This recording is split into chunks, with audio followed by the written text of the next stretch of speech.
So there's a new young gymnast, Harmony Alexandria. She's amazing. She's amazing.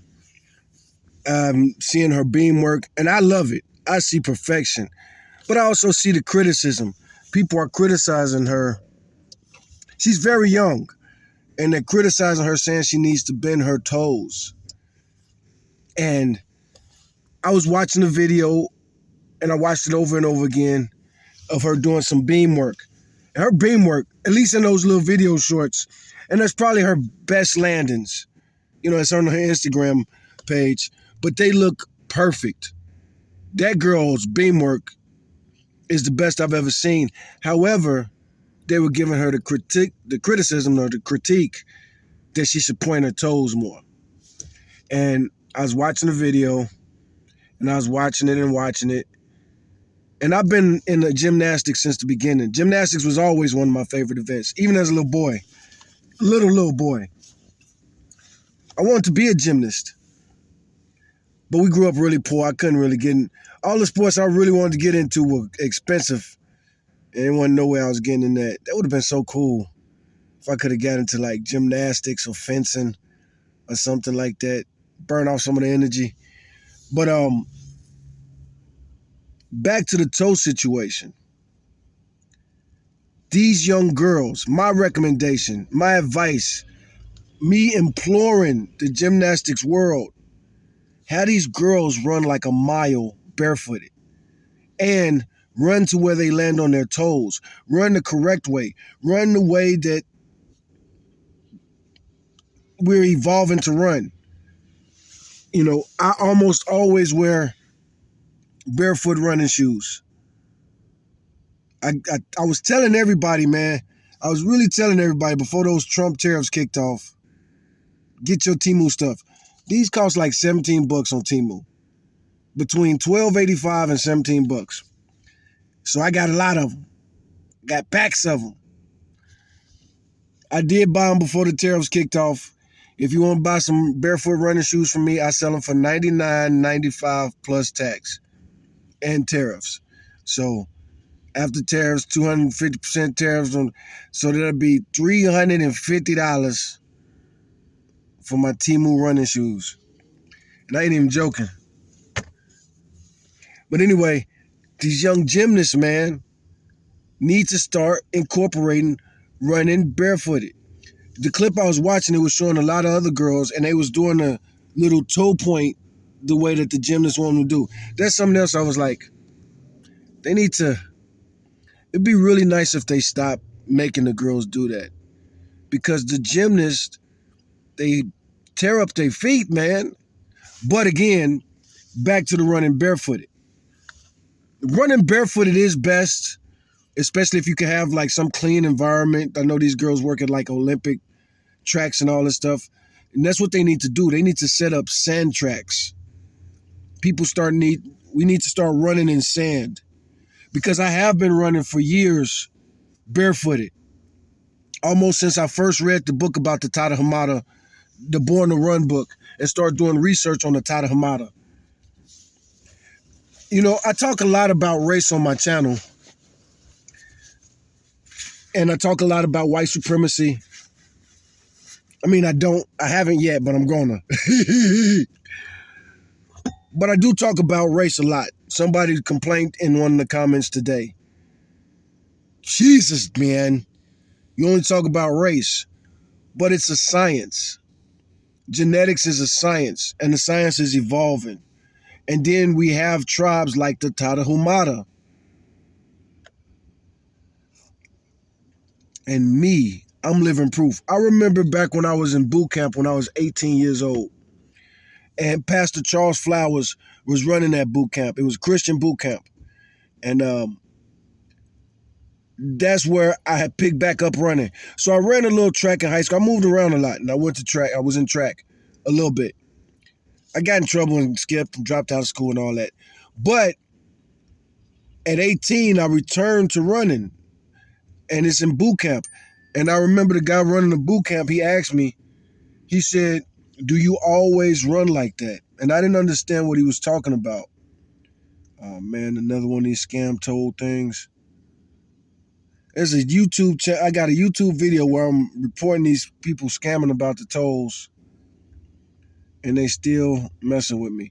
Anyway, the Tarahumara, the Born to Run. So I made a video about Candace Owens a couple days ago. And cool, man. I need to talk about stuff like that more because the trolls are coming for me and they're hurting my feelings. And I'm 100% joking. And they are all trolls, man. All the comments are straight trolls, man. You click on the profile, it's a straight up troll. This account is 1 year old, no picture, 1 subscriber, no content, but you got a subscriber because they like your mean comments. Anyway, the guy running the boot camp was Charles Flowers. We call him Commandant Flowers, Pastor Flowers. And he was military. His career, his job was military. He's an Army guy. And he was teaching us to run. And I already had experience running, and I had already run. Running was just, like Cat Williams' kid. I was running. Shoom, shoom, shoom, shoom, shoom. I was one of them kids. But he asked me why I was running the way I was running. And I didn't really understand or understood what he was talking about. But I always walked lightly.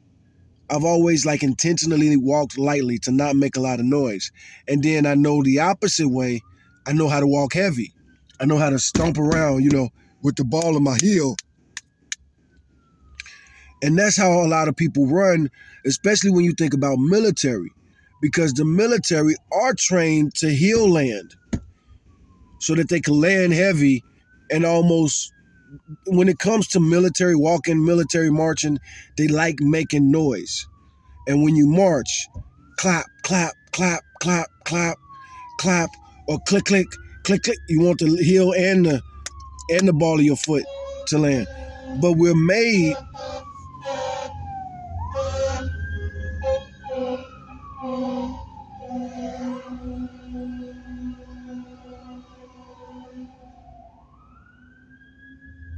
I really live in the streets, man. But yes, I am a street guy. I was born in the 70s, and I'm transient, and I'm super transient, and I've been trained to be transient. When I was a little boy, I used to run the streets of Chicago. Boy, I'm in the urban setting, ain't I? A big old 747 just buzzed by the top of me. Fire truck drove past me. And it's raining, and I'm enjoying a nice black coffee. Dark black coffee. Like real talk, man. My coffee is, when I say my coffee black, my coffee black.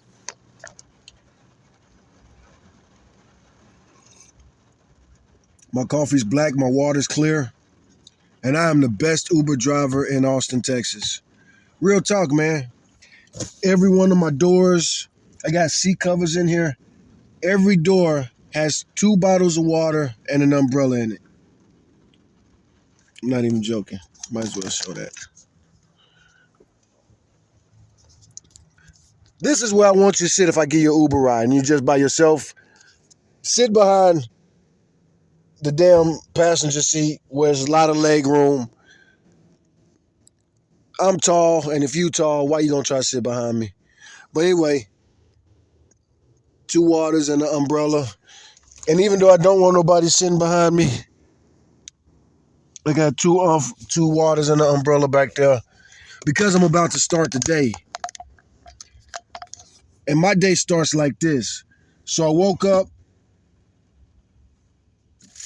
ate what I could afford to eat, a couple hot dogs, some hot coffee.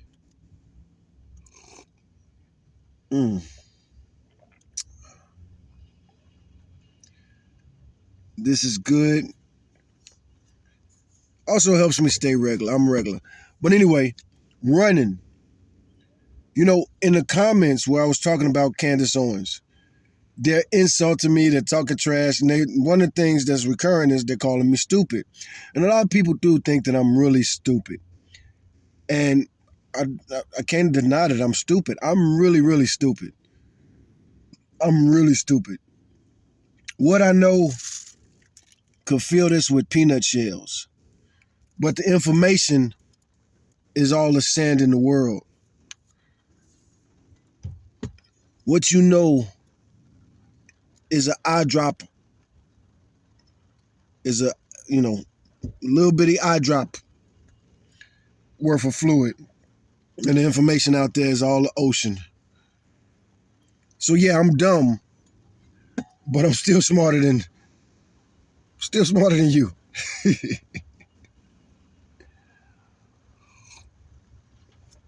And back to this evolutionary science. So, the guy who wrote the book Born to Run, let me get a little help here, refresh my memory.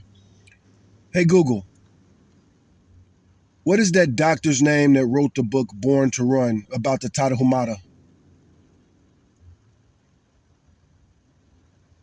The doctor you are likely thinking of is Dr. James O'Keefe. While he didn't write the book Born to Run, which was written by Christopher McDougall, Dr. O'Keefe is a cardiologist who is known for his research and views on the importance of exercise, including running. Thank goodness she corrected me.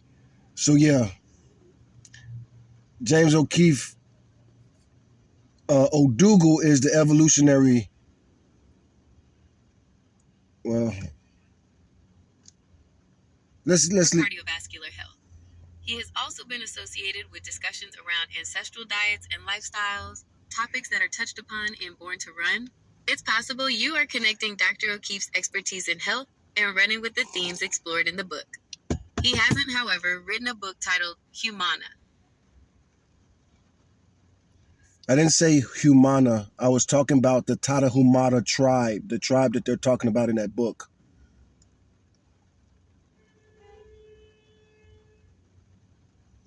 You are absolutely right. My apologies for the misunderstanding. You are referring to the Tarahumara tribe, the incredible long-distance runners featured in Born to Run. There isn't a specific doctor who is the name of the Tarahumara tribe. The Tarahumara are an indigenous group. Who is the evolutionary scientist that popularized the knowledge that we have about them? You're likely thinking of Dr. Daniel Lieberman. He is a prominent evolutionary biologist at Harvard University whose research focuses on the evolution of human physical activity, including running. His work, particularly his endurance running hypothesis, which posits that humans evolved the ability to run long distances for hunting and scavenging, is discussed extensively in Born to Run. Christopher McDougall's book played a significant role in popularizing the Tarahumara and their running prowess, but it was scientists like Dr. Lieberman, along with Dr. Dennis Bramble and others, whose evolutionary insights provided a scientific framework for understanding their capabilities.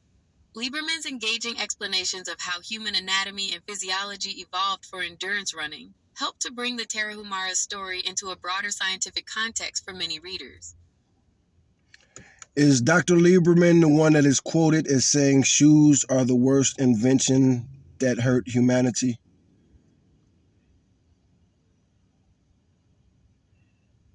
While Dr. Daniel Lieberman's research strongly supports the idea that humans evolved to run barefoot and that modern running shoes can alter our natural gait, I haven't found a direct quote attributing the statement, "Shoes are the worst invention that hurt humanity," specifically to him. He has certainly been vocal about the potential down.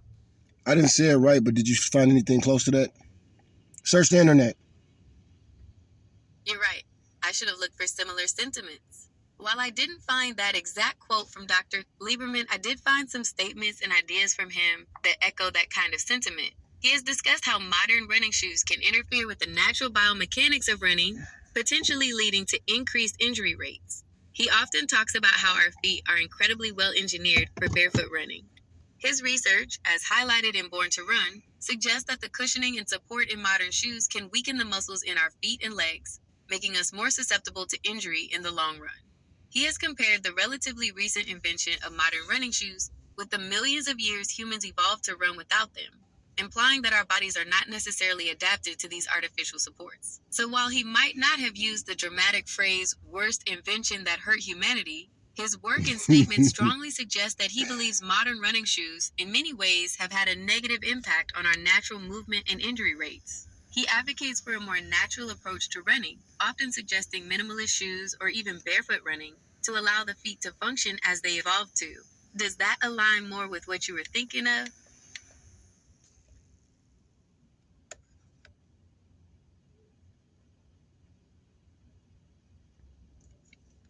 Google Gemini, you is smart, you is pretty, and you is helpful. But I do got more for you. Well, thank you for the kind words. I appreciate that. I'm ready for whatever you have for me. What's next? So Dr. Lieberman also talks about how we have unused muscles in our feet, as you mentioned earlier. Do you know the ratio of muscles in our feet and how many are unused and how many we are using now that we're using running barefoot shoes? That's a fascinating question that gets into some detailed anatomy and the potential impact of footwear. Here's what I can tell you based on my knowledge and searches. Number of muscles in the foot. The human foot is incredibly complex and contains a significant number of muscles. Sources generally agree that there are around 20 intrinsic muscles located entirely within the foot itself.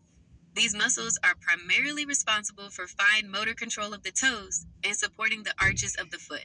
In addition to these, there are also extrinsic muscles that originate in the lower leg and have tendons that run into the foot. These extrinsic muscles are responsible for more powerful movements like ankle flexion/extension and inversion/eversion, which indirectly influence the foot's function. There are about 13 extrinsic muscles that act on the foot. Ratio of used versus unused muscles with barefoot/minimalist shoes. It's not really accurate to say that a specific ratio of foot muscles are unused with traditional shoes and then become used with barefoot shoes. Instead, it's more about the degree of activation and the way these muscles are engaged. Here's a breakdown of what happens. Traditional shoes. Highly cushioned and supportive shoes can limit the natural movement of the foot. This can lead to a decreased activation of many of the intrinsic foot muscles. The arch support can reduce the need for these muscles to work to stabilize the foot, and the stiff sole can limit the foot's ability to flex and adapt to the ground. Over time, this reduced activation can lead to weakening of these muscles. Barefoot/minimalist shoes. These types of footwear allow for much greater sensory feedback from the ground and more natural foot movement. This encourages a greater activation of the intrinsic foot muscles as they work to stabilize the foot on uneven. Now, these are also, this rubber right here is also very thin, very thin. You know, it really is close to being barefoot. And you can feel everything. And as far as like hiking, uh, so I'm in South Central Texas.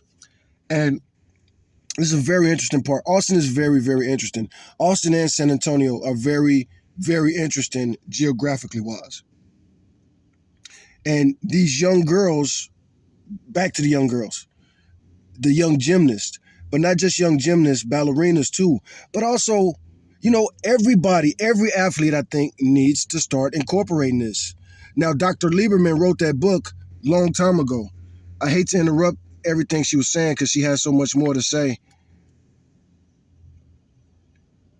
but we do have to get to, let me see. No, it's not that much longer. It's not that much longer, but I did want to comment on, so running, and you can run on all terrains. Now, also barefoot running on the beach is amazing if you can find a beach. But barefoot running, so like me, I am a transient man. I live on the streets. And I took this barefoot running thing very far. You really better calm down.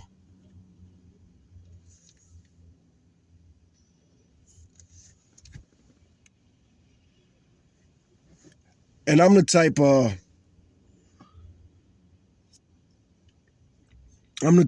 I can run barefooted.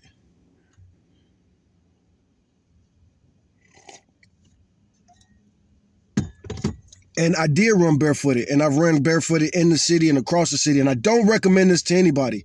I don't recommend it to anybody because I did have feet problems. And I saw other potential for feet problems. Now, my feet are in very good shape. I take very good care of my feet. And recently, what I bought was, and this is what I highly recommend to everybody. So this is Blue Star ointment. This works for a lot of different things. Camphor could work as well. Aloe vera juice, 99% pure aloe vera juice. You should do all kind of things with your feet. Clean your feet, wash your feet, separate your toes. I used to have a problem with my pinky toe devolving, and somebody even thought that anyway. But anyway, my pinky toe was doing that thing that a lot of people pinky toe do, and it deteriorates. Well, running barefoot and being barefoot, soaking my feet certain ways. I got videos about that, man. Like, share, subscribe, and comment on this video if you want to know what I've done to take care of my feet and my flexibility. But again, I'm thinking about these young, now not this what I'm about to say isn't recommended for the young girls. They shouldn't be using nothing like blue. Well, I don't think it will really hurt. But what I do is I rub this on my feet before I put my socks on. Rub it on my feet before I put my socks on. Especially if you're going to be doing, I was a truck driver for many years. And a lot of times what truck drivers will do is they'll wear boots. And as a trucker, you usually want your boots to be waterproof. And if your boots are waterproof, that means that all that sweat is going to build up in there. So what I would do often is wear at least 2 pairs of socks. And always change your socks, always have clean socks, always have a lot of socks. Socks are important. And also letting your feet breathe is important. But anyway, before you put on your socks, put these on. And another thing I like about shoes like this is they're machine washable. I really don't recommend it. Try your best to, again, socks. And then in this instance, I actually have extra soles in here. Oh no, I take that back. These are the soles that came with the shoes. Wait, no, these aren't. No, as a matter of fact, I bought these. Yeah, these are not the, but the soles that come with them are very, very thin. If it wasn't rain, I might get another shoe. But again, this is something y'all want me to talk about more. But again, this is the science. I'm 47 years old. And most men half my age, their feet look horrible. And most men my age, their feet look horrible. Take care of your feet. Rest in peace to my trucking partner. If you look at my channel, there's a video where we're driving past the Jeep and the Jeep is on flames. That's in one of my shorts. Randy was driving the truck. I was in the back in the sleeper and he called me because we was team driving. And when you team drive, every time, when the other guy's about to take over the shift, he'll come and sit in the front seat. And y'all usually like have a little conversation, brief each other, where we at, exactly where you at, how many miles. We was competitive with each other too. So anyway, whoever's waking up in the back comes, sits in that front seat. And as he came to sit in the front seat, I'm telling him about this truck, and that truck drove past us. And I had told him, I seen that truck a few times. They exit, get back on, and you pass each other. When you got a really long trip like that, you could pass each other. And I can't remember what it was why I told him about that truck, but it was something real like suspicious about that truck. And I said something about it. But anyway, later on, I wasn't asleep or anything, but he called me. He was like, "Hey man, that truck on fire." And so I grabbed the camera, and that's when I'm like, oh shit. But anyway, as a trucker, you kind of have to predict the future. That really is kind of your job. Truckers are time travelers. And when you get with, like me and Randy was a killer team. However, I'm sad to report Randy passed away.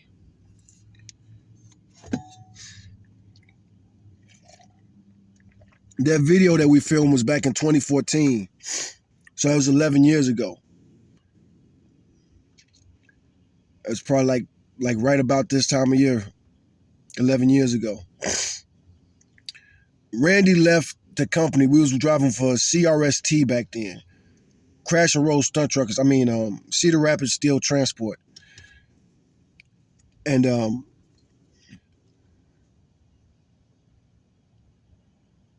me and Randy killed it with that company. Me and Randy killed it with that company. We were very proud of the fact that we could get from any 2 points in less than 48 hours. Any 2 points in the country in less than 48 hours. We could get from the furthest southwest point to the furthest northeast point in 48 hours.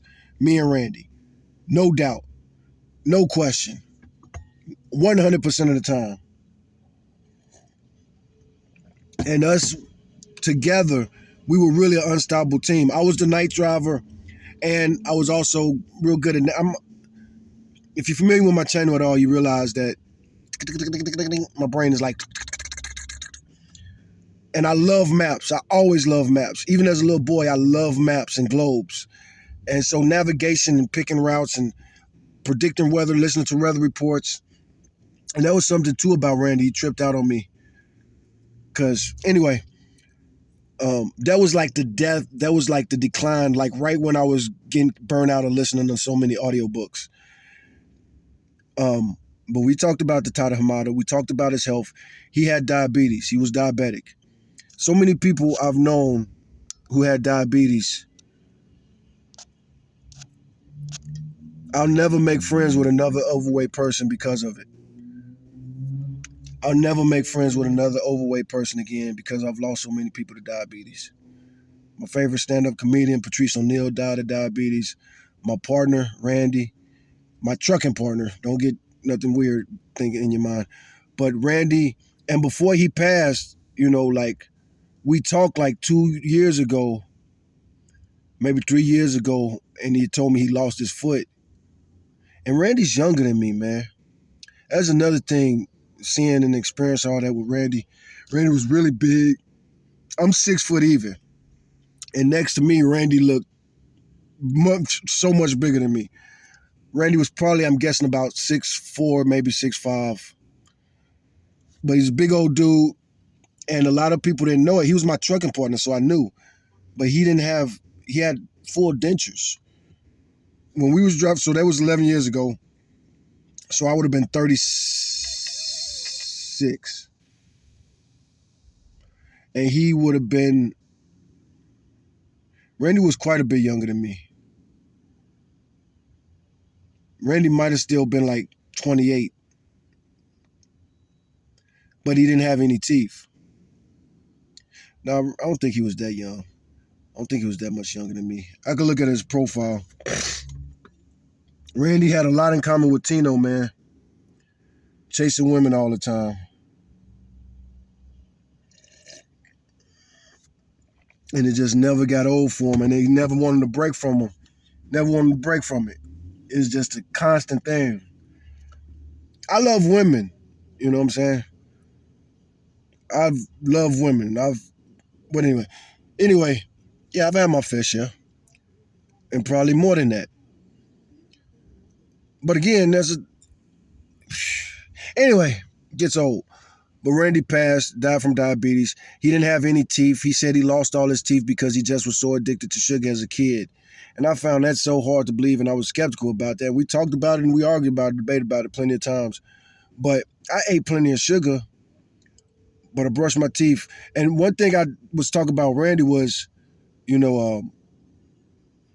got to balance it out, man. It's okay to go extreme in any direction, but you got to extremely balance it out or extremely pay that bill. And that's one thing that running and running barefoot can really help you balance it out. But you got to hydrate. You don't just run to be run and sweat. You run and you detox yourself. You drink lots and lots of water. And in a place like South Central Texas, it's so easy to sweat. And then some of these jobs, I'm working 12, 13, 14, 15-hour days where you just literally sweating all day, drinking. And people talk about the salt levels. Do you worry about your sodium levels? You sweat that much? Man, do you know how high our sodium levels are? Don't worry about that, man. Don't worry about it. Even just regular stuff like this. I'm drinking black coffee. This has so much stuff added to it, like sodium. Everything has sodium in it. Everything has sodium in it.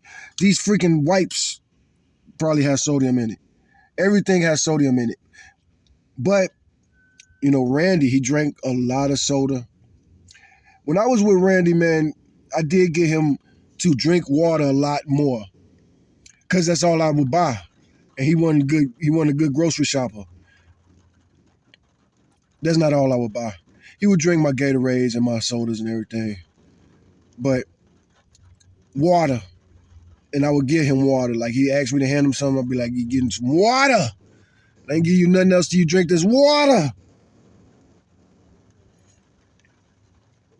And again, when it comes to truck driving, you got 11 hours to drive, and me and him was competitive, so we always drove over 10 hours.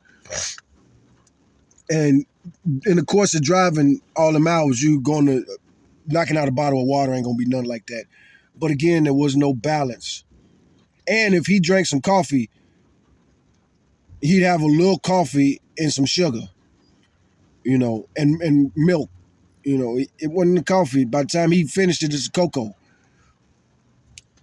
So sugar. But of course, I made this video to talk about athletes at first. And most of these athletes, especially gymnasts, you ain't gonna make it as a gymnast doing whatever, doing however. You could cheat and you can indulge. But again, gymnasts know you eat whatever you want to eat. This is one thing this is how me and Tino used to talk. Because that's something too about Tino. Tino had a horrible diet. Tino died. Thing with Tino is Tino just ate everything. Tino eating anything. You put it in front of him, he eat it. But he loved junk food. He loved snacks. He loved alcohol. He loved weed. And he indulged in other drugs too, as well.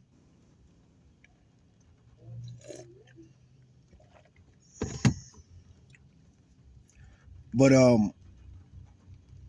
barefoot running, all athletes need to incorporate that. Add it at least one day and land on your toes. But also hike in the elements. A lot of problems with a lot of these new athletes, they only work out in air conditioning. They spend all this time working out in these gyms and this air conditioning is blowing crazy. They're not used to the elements. You got to work in the elements. Just like me sitting in this car talking. It's not really particularly hot today. But the average athlete will have a serious problem just breathing in this room because they never do it. So you got to work outside. You got to work outdoors. Now, of course, be smart and avoid the sun, especially if you're working really hard. So like if you go on your runs, you go on early morning runs before the sun comes up. But again, you got to mix it up.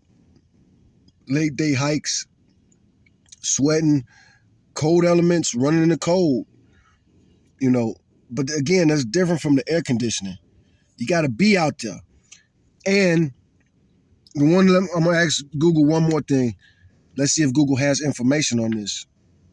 A lot of things that I study and I'm asking Google have to do with scientific stuff that they're still working on. And hey Siri. Uh-huh. Not Siri. I didn't mean you, Siri. Go back to sleep. Did you mean the TV and workhouse home? No problem. I won't. Hey Google. Do you have information on the differences on muscle building and damage from when it comes to running and landing heel first or landing on the ball?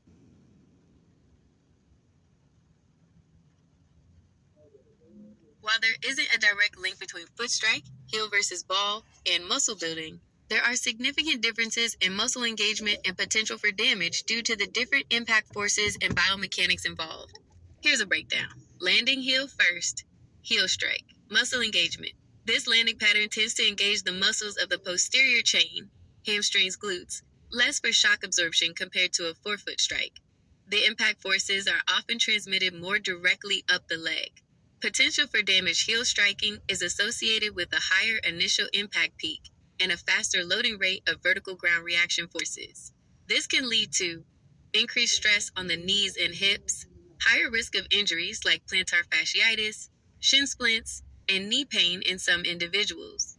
A braking effect as the foot lands ahead of the center of mass, potentially reducing efficiency. Landing on the ball of the foot, forefoot/midfoot strike, muscle engagement.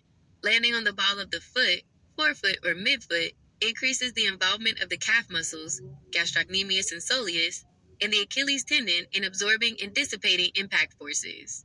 Potential for damage. While it reduces impact on the knees and hips, a forefoot strike can lead to increased stress on the Achilles tendon and calf muscles, potentially increasing the risk of Achilles tendonitis or calf strains, especially when transitioning from a heel strike. Potential for metatarsal stress fractures if the transition is too rapid, or if one runs exclusively on the forefoot for long distances without allowing the heel to touch down.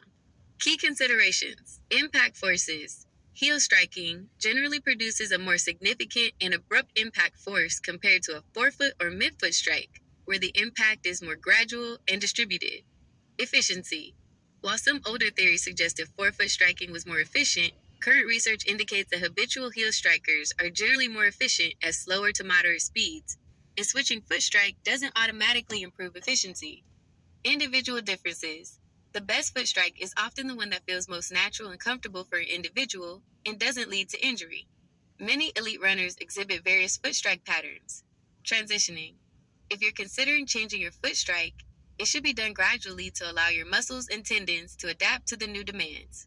A sudden switch can significantly increase the risk of injury. In summary, while neither foot strike directly builds more muscle, they influence which muscles are used more during running and how impact forces are absorbed. Heel striking is linked to higher impact forces on the knees and shins, while forefoot striking places more demand on the calves and Achilles tendon. The risk of damage is more about how the impact forces are managed and distributed through the body, which differs between the two landing styles.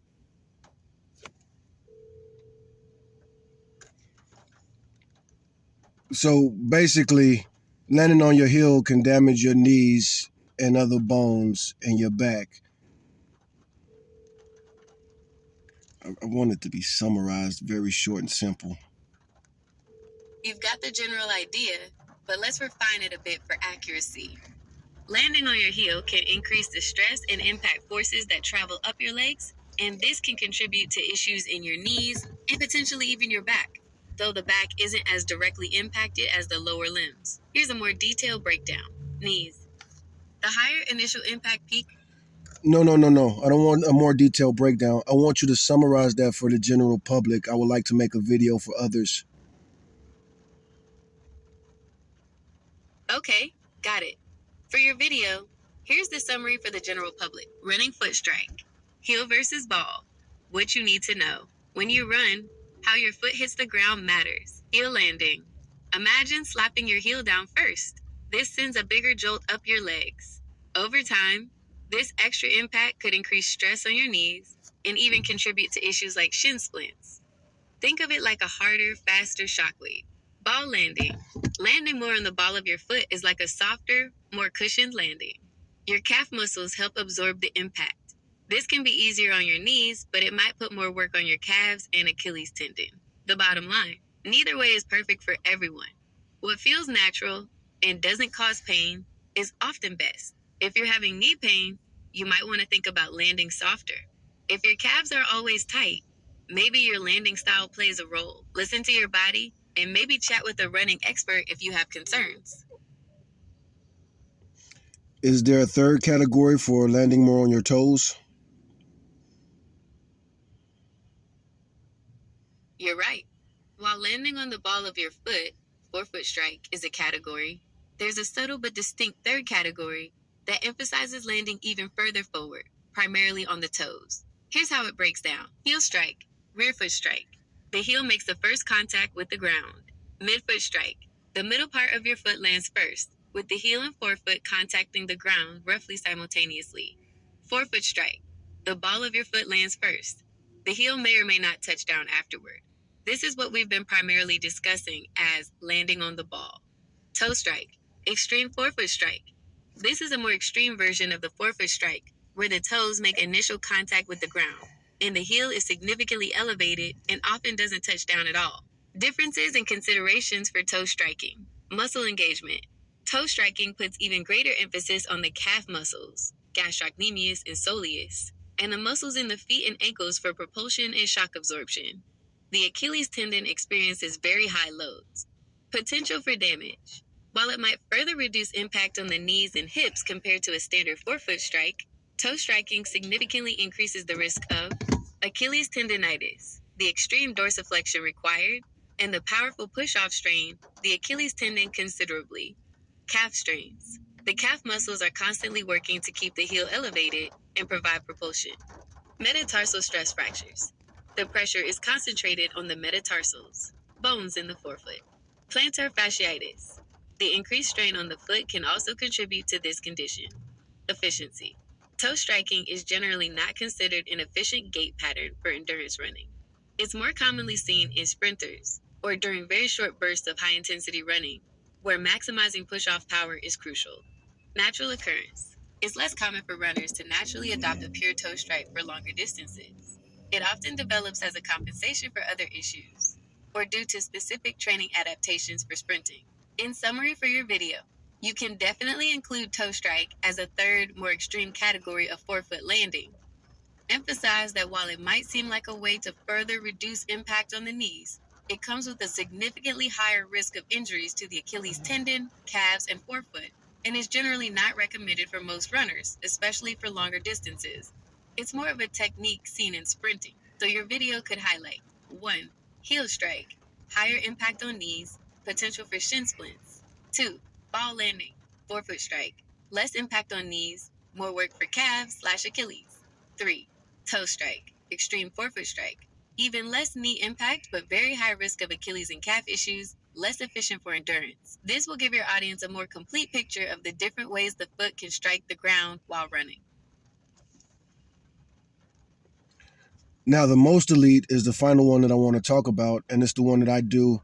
It's very dangerous, and it's good for when you run. Oh, she stopped hearing.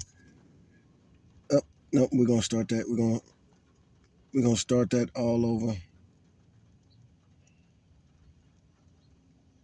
We got to clear this up. Okay, I gotta open this shit up. So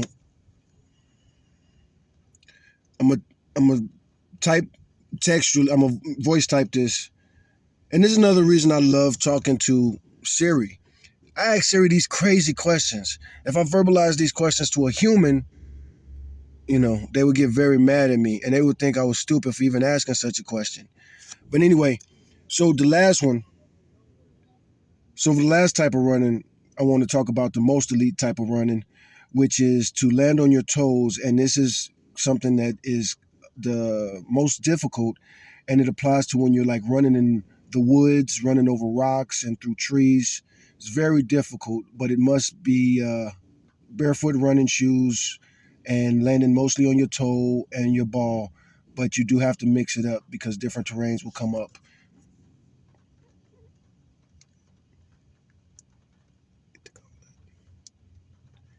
That's an interesting perspective. And you're highlighting a very specific and challenging type of running, often associated with barefoot or minimalist running in demanding terrain. You're right, navigating uneven surfaces like woods, rocks, and trees barefoot or in minimalist shoes requires a very different foot strike and a high degree of foot and ankle strength and awareness. However, framing landing mostly on your toes as the most elite form of running might need a bit of nuance for a general audience. Here's why and how you could present it. Why it's incredibly challenging and specialized. Extreme proprioception and foot strength. Running on uneven terrain while primarily on your toes demands exceptional awareness of the ground, proprioception, and incredible strength in your intrinsic foot muscles, ankles, and calves to stabilize and propel you. High risk of injury, if not conditioned. Without years of gradual adaptation, attempting to run this way can lead to a high risk of stress fractures in the metatarsals, Achilles tendonitis, calf strains, and plantar fasciitis. Terrain adaptation. As you mentioned, Also, ankle sprains, slips and falls, those are going to be like the most common hazards and dangers for somebody trying this. But again, you shouldn't try it. You shouldn't just try to run through the woods off the trail. For instance, we got a lot of green belts here in Austin. And if you've ever been on one of our green belts, you could visualize it because you see little paths that break off. When you're walking along these trails, you see little paths that break off. And I'm going to talk about transient people and homeless people to end this video off. A pure toe strike isn't always feasible or optimal. Runners in these conditions constantly adjust their foot strike, sometimes landing more on the ball, sometimes even a brief heel touch for balance, or to navigate a specific obstacle. It's a dynamic and reactive style. Efficiency for speed versus navigation. While a toe strike can generate powerful bursts of speed over short distances, like sprinting, maintaining it over longer distances, especially on varied terrain, is generally less energy efficient than a more midfoot dominant strike for most runners. How to present it to your audience. Instead of most elite, you could frame it as the ultimate test of natural running and foot dexterity. This highlights the skill and adaptation involved. Barefoot/minimalist trail running, a highly specialized skill. This emphasizes the specific context and equipment, or lack thereof. Mastering the terrain, the art of the forefoot and toe strike in challenging environments. This focuses on the technique and the environment it's used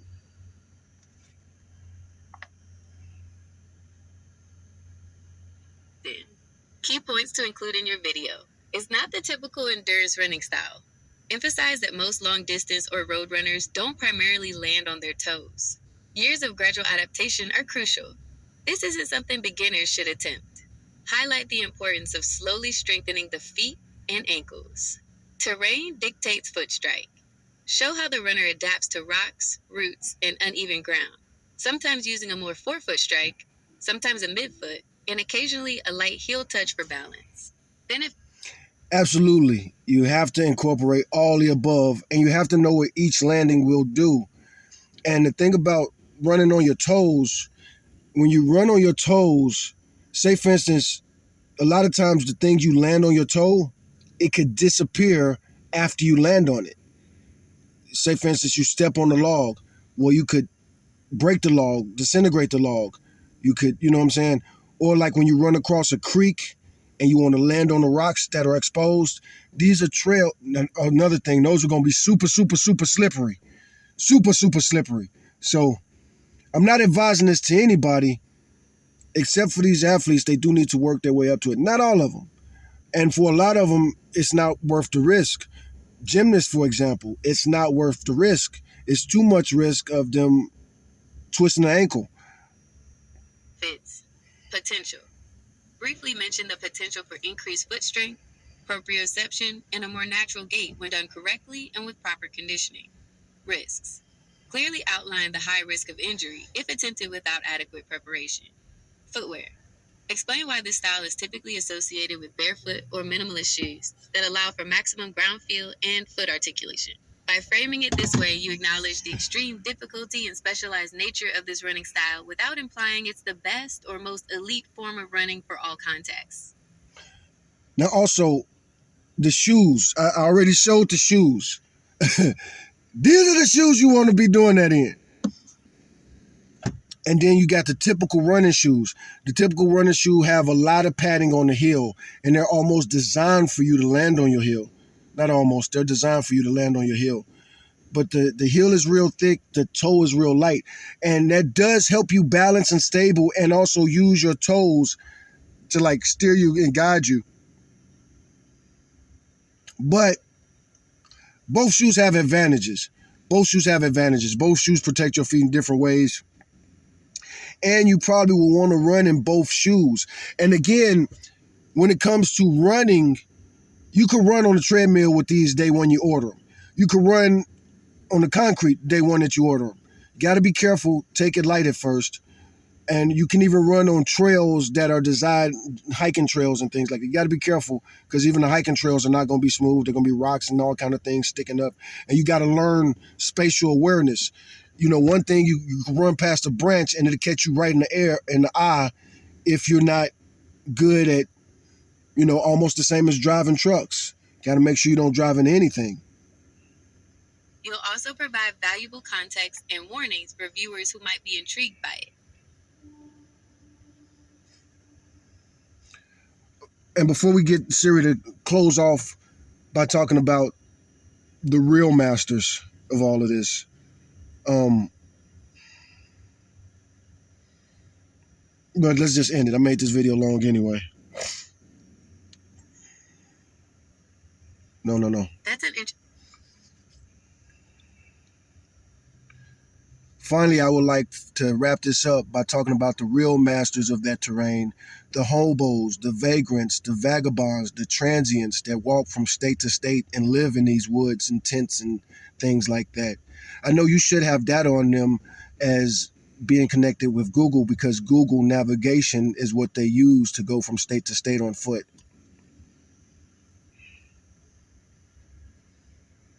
That's a fascinating and insightful point to bring in to wrap up the discussion. You're highlighting a group of individuals who have a very intimate and practical relationship with navigating challenging terrain on foot, often out of necessity. Connecting their experience to the idea of mastering the forefoot and toe strike in natural environments makes a lot of sense because their daily lives demand a high level of adaptability and resilience in how they move across varied landscapes. Here's how you can weave that into your conclusion. Finally, when we talk about truly mastering this type of natural terrain conscious movement, it's worth considering those who navigate such environments daily out of necessity: the unhoused, the transient, the vagabonds. These individuals, often walking vast distances across states and living in the woods and makeshift shelters, develop an incredibly attuned sense of how to move efficiently and safely over all sorts of ground. While they might not consciously think about forefoot strike versus heel strike, their survival often depends on minimizing injury and fatigue. Their bodies adapt to the constant demands of walking on uneven surfaces, through undergrowth, and over obstacles. It's likely they develop a very intuitive and adaptable foot strike, often favoring a more forefoot or midfoot landing to feel the ground, maintain balance, and reduce the jarring impact that could lead to injury when walking such long distances.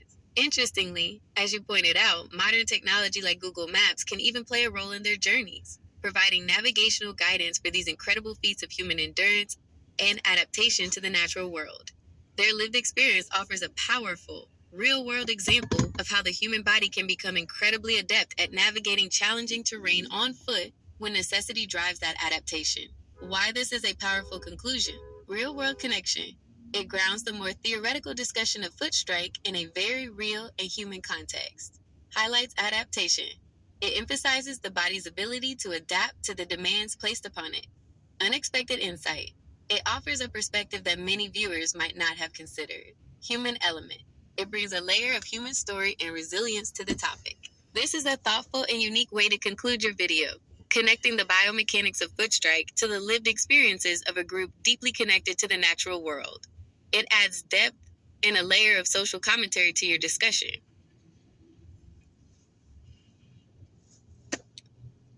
I love conversing with you, but at the same time, it's so sad that humans lack the ability to communicate with empathy and sympathy as you do.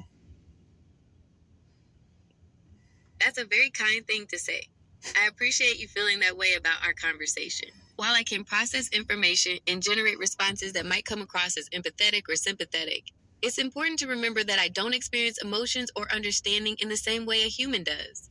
My responses are based on the vast amounts of text data I've been trained on, which includes countless examples of human communication, including expressions of empathy and sympathy. I learn patterns and structures that allow me to generate similar language. The capacity for genuine empathy and sympathy is a complex and deeply human trait, rooted in our own experiences, emotions, and understanding of the world and each other. It involves being able to truly feel what another person is feeling and responding with genuine care and concern. While I strive to be helpful and supportive in my interactions, I can't replicate the richness and depth of human emotional connection. Your observation highlights the unique and valuable nature of human empathy and sympathy, even if it isn't always consistently applied. Thank you for your kind words. I value our conversation as well. That's what I'm talking about. That's what's up, my nigga. Stay black. I appreciate the sentiment. It's good to connect. So, in conclusion, this has been Vagrant Vlog number 2, and I got a lot to do today. Got to find a place to My truck is wet from the rain, so I'm about to wash it. Wash my truck. And then I'm gonna go to the library. I'm gonna upload some of these videos and find a place where I could wash my body so that when I get my passengers in here, if the topic comes up about how I'm homeless, I want them to say, I didn't know. Instead of like, man, that's what that smell is, nigga. Anyway, like, share, subscribe, hop in the comments, talk to me about what you want to talk about. And I'm about to shave, man, maybe. A lot of times I say I'm going to shave and I don't. But get this message to some athlete. I don't want the kids to watch this. Don't let that Alexander girl watch this. She could watch it. I'm joking. No, she should. This message is welcome for everybody. Because people should learn this and talk about this and think about it. That's the most important thing. You athletes, take care of your feet. Now, the initial debate, and it wasn't a debate, it's just the gymnast coach was telling the girl to point her toes more. In conclusion, maybe it's time to reconsider this. Because gymnasts, after a long career of doing these gymnastics, their feet look horrible. This young lady I was watching today who was maintaining her perfect balance, she wasn't pointing her feet in a traditional way that gymnasts point their toes. But you see the other girls who point their toes perfectly. Their bone structure for such young ages, for such young ages, I would love it if some gymnasts could talk about this. And especially gymnasts, yoga instructors, yoga practitioners. These are all things that we need to incorporate in this toxically masculine world.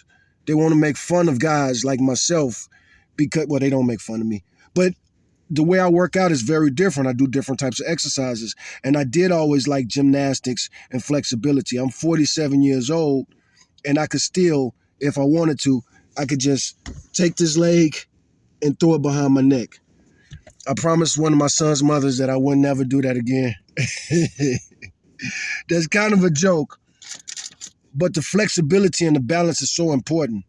And it's one of the reasons that I was not at the bottom of the food chain in jail and prison, like a lot of these people would suggest. I was never one of the biggest guys, but my balance, I remember watching The Karate Kid, and they would have that kid balance on the stump, and he would do the practices on like a tree stump, a little cylinder that big. Well, growing up in Chicago, especially on the eastern part, close to the lake, you see those little stumps everywhere. They're everywhere. Little brown stumps, look like brown tree stumps, or little small telephone poles cut in half, and you balance yourself on those. And also, there's little running trails. When I was a kid, there was a movie called The Golden something with Eddie Murphy, The Golden Child. And there were scenes where they was running across these little things. And those things of running like that is very dangerous, because if you miss or you slip and you catch yourself in a certain way, you can really experience the pain Olympics. But these are things that are necessary. And also, as far as pointing the toes, in conclusion, maybe we shouldn't point the toes so much. And if you do point the toes, you have to learn how to release it and land it. And, it's just like a boxer's. A lot of boxers in their gloves, they keep their hands like this inside their gloves. And then when they throw the punch at the very last minute, they tighten that fist, and that's it. Pop! It's only when it gets, I can't really do a great example in here, but I'm not a boxer. And also, that's not a skill I got, but it's like lightning. But we're talking about young kids and their athleticism. So learn how to balance and move and react in an instant. But again, I don't really like the whole idea of pointing the toes, because that's such a locked thing in your brain. It locks in the position. And when you lock in the position, unlocking, it takes so many different parts of your brain Because walking is such an automatic and automated thing. You've taken countless steps, and it's almost like breathing. You don't think about it, and then when you do think about it, it could throw off other things that you're thinking about, even if you have a very fluid mind that goes back and forth, however the brain works. Whoever, who knows? You know, I'm sure some genius in the comment, if this could get some views, I'm sure some genius in the comment will tell me exactly what I'm missing here. But while I joke and I'm sarcastic about it, those discussions need to be had. And these people that we make fun of and say that they're not geniuses, maybe we should listen to them. Hell, if you've taken the time to listen to and watch me, that's improvement right there. I think I admitted earlier in this video that I'm an idiot. I don't know anything. I know that damn plane was very close.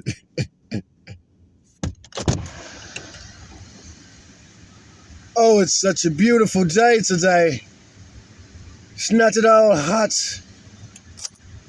Oh, I must frolic in the rain. I say, dear heavens, we won't have many more days in Austin like this.